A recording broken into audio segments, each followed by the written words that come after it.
Shri M Jayachandran ചേരുകയാണ്. Jayachandran sir, ഇവിടെ മൂന്ന് അതിഥികളും നിലപാട് പങ്കുവച്ചു. സാറ് കേട്ട് കാണുമെന്ന് കരുതുന്നു. കേരളത്തിലെ സർവകലാശാലകളിൽ അമിതമായി രാഷ്ട്രീയവൽക്കരിക്കപ്പെടുന്നു എന്നുള്ള ആശങ്ക ഒരു വശത്ത്. ഇതിന്റെ അപകടം തിരിച്ചറിഞ്ഞ് ഇനിയെങ്കിലും പ്രശ്നങ്ങൾക്ക് പരിഹാരമായില്ലെങ്കിൽ ഇപ്പോൾ ഏറ്റവും കൂടുതൽ ജയപ്രസാദ് സാർ പറഞ്ഞു നിർത്തിയതുപോലെ കേരളത്തിൽ നിന്നും വിദ്യാർത്ഥികൾ എങ്ങോട്ട് എന്നുള്ള ചോദ്യം എന്താണ് സാർ പറയാനുള്ളത്?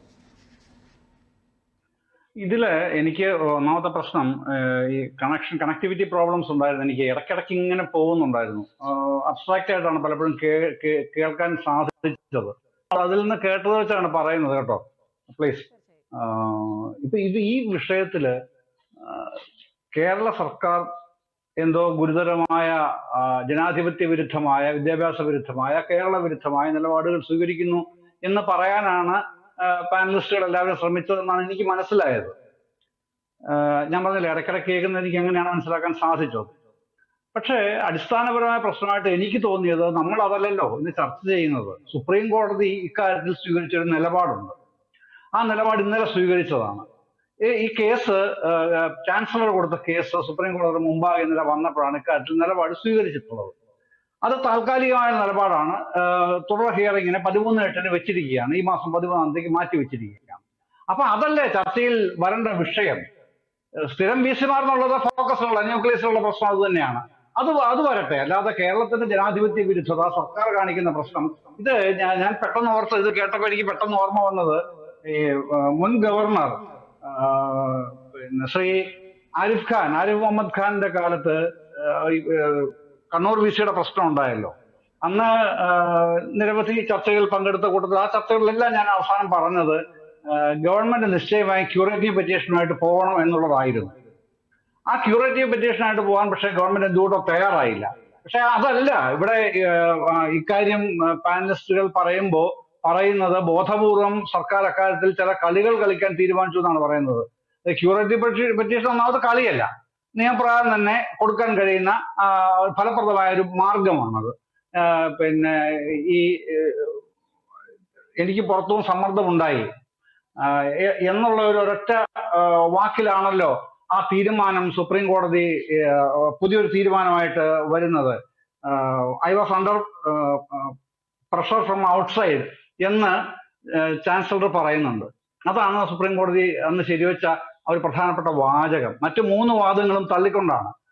അദ്ദേഹത്തിന് പിന്നെ പ്രായം കഴിഞ്ഞു, യോഗ്യത ഉള്ളവർ വേറെ കൂടുതലുണ്ട്, പ്രോപ്പറായിട്ട് അത് ചെയ്തില്ല എന്നീ 3 കാരണങ്ങളാണ് ചാൻസലർ അന്ന് സുപ്രീം കോടതി ഉന്നയിച്ചിരുന്നത്. അത് 3 തള്ളിക്കൊണ്ടാണ് ഈ കാര്യങ്ങൾ മാത്രം എടുത്ത് സുപ്രീം കോടതി അത്തരത്തിലൊരു വിധി വരുന്നതും എന്നെ പോലുള്ള പലരും പറഞ്ഞിട്ടുണ്ടെന്ന് എനിക്ക് തോന്നുന്നു. ഞാൻ ഏതായാലും ചർച്ച ചെയ്തിട്ടുള്ള അങ്ങനെയായിരുന്നു, ക്യൂറേറ്റീവ് പെറ്റീഷൻ പോകണം. പക്ഷെ ഗവൺമെന്റ് അത് പോയില്ല.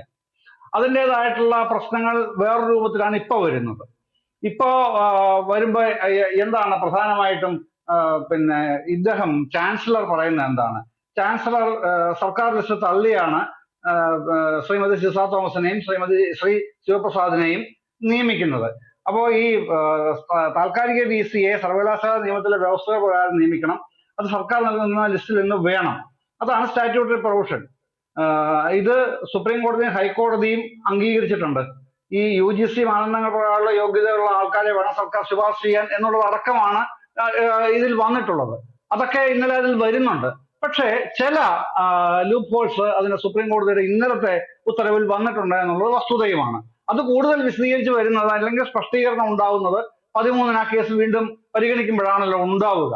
അപ്പൊ അത് അങ്ങനെ നിലനിൽക്കുന്ന ഘട്ടത്തിലാണ് ഇത് മൊത്തം കുട്ടിച്ചോറാക്കാനാണ് ഇപ്പോ സർക്കാർ ശ്രമിക്കുന്നത് എന്നുള്ള ഒരു വാദഗതിയുമായി ഇപ്പൊ നമ്മുടെ ഈ ചർച്ച മുമ്പോട്ട് പോകുന്നതെന്നാണ് ഞാൻ മനസ്സിലാക്കിയത്. ഏതായാലും സർക്കാരിന്റെ മുമ്പിലുള്ള പ്രശ്നം എന്ന് പറഞ്ഞാൽ ഈ വിഷയം വഷളാക്കുക എന്നുള്ളതാണ് ആ ഒരു കൺസെപ്റ്റിലാണ് എന്ന് ആരെങ്കിലും ധരിക്കുന്നുണ്ടെങ്കിൽ ദയവായി, ഞാൻ അങ്ങനെ വിചാരിക്കാത്ത ആളാണ്. അങ്ങനെ സർക്കാർ ബോധപൂർവം കേരളത്തിലെ വിദ്യാഭ്യാസ മേഖലയെ തകർക്കണം എന്ന് പറഞ്ഞ് കച്ചകെട്ടി ഇറങ്ങി നടത്തുന്ന പണികളാണ് ഇതൊക്കെ. അല്ല, അത് ബാക്കി ചാൻസലർ പറയുന്നത് മുഴുവൻ ശരിയാണ് എന്നുള്ള വാദം ഇരിക്കട്ടെ. എന്റെ വാദം തിരിച്ചാണ്. ഇതൊരു പൊളിറ്റിക്കൽ ഐഡിയോളജിയുടെ ഭാഗമായിട്ട് ഗവർണർ നടത്തുന്ന ആസൂത്രിതമായ ഒരു പരിപാടി തന്നെയാണ്. പിന്നെ ആരിഫ് ഖാൻ ഞെക്കിക്കൊല്ലാനാണ് ശ്രമിച്ചതെങ്കിൽ ഈ ആർലേക്കർ ശ്രമിക്കുന്നത് നക്കിക്കൊല്ലാനാണ്. അതാണ് വ്യത്യാസം. രണ്ടും തമ്മിൽ ഒരുപാട് വ്യത്യാസങ്ങളുണ്ട്. പക്ഷെ ഇൻ എഫക്റ്റ് കൊല്ലൽ തന്നെയാണ് ലക്ഷ്യം. അക്കാര്യത്തിൽ തർക്കവുമില്ല. ആ നിലയ്ക്കാണ് കാര്യങ്ങൾ ഇപ്പൊ മുമ്പോട്ട് പോകുന്നത്. അത് അങ്ങനെ പോകണമോ വേണ്ടോ എന്നുള്ള തീരുമാനിക്കാനുള്ള അവകാശം പരമോന്നത കോടതിക്ക് ഉണ്ടല്ലോ. ആ കോടതിയുടെ മുമ്പിലാണ് ഇത് കിടക്കുന്നത്. ഏതായാലും ഇവിടെ ഇന്നത്തെ ഈ ചർച്ചയിൽ നിശ്ചയിക്കേണ്ട കാര്യങ്ങളുമല്ല. പക്ഷേ സ്വാഭാവികമായിട്ടും അക്കാര്യത്തിൽ തങ്ങളുടെ അഭിപ്രായം പറയാനുള്ള എല്ലാവരുടെ അവകാശത്തെ പരിപൂർണമായും മാനിക്കുന്ന ആളുമാണ് ഞാൻ. അപ്പൊ എന്റെ പ്രാഥമികമായ ഈ ഘട്ടത്തിലുള്ള അഭിപ്രായം ഇതാണ്. ഇത് കേരളത്തിലെ വിദ്യാഭ്യാസ മേഖലയെ തകർക്കാനാണ് എന്നുള്ള ഒരു നിലപാടിനോടും യോജിപ്പില്ല എന്ന് മാത്രമല്ല, ഗവർണർ സ്വീകരിച്ചിരിക്കുന്ന ലക്ഷ്യം എന്ന് പറഞ്ഞാൽ ഒരു പൊളിറ്റിക്കൽ ഐഡിയോളജിയെ എങ്ങനെ ഇതിൻ്റെ അകത്ത് അപ്ലൈ ചെയ്യാം എന്നുള്ള വളരെ ബോധപൂർവമായ പരിശ്രമങ്ങളുടെ ഭാഗമായിട്ടാണ് ഇത്തരത്തിലുള്ള നിരവധി പ്രതിസന്ധികൾ തുടർച്ചയായി ഉണ്ടായിക്കൊണ്ടിരിക്കുന്നത് എന്നുള്ളതാണ് എന്റെ പക്ഷം.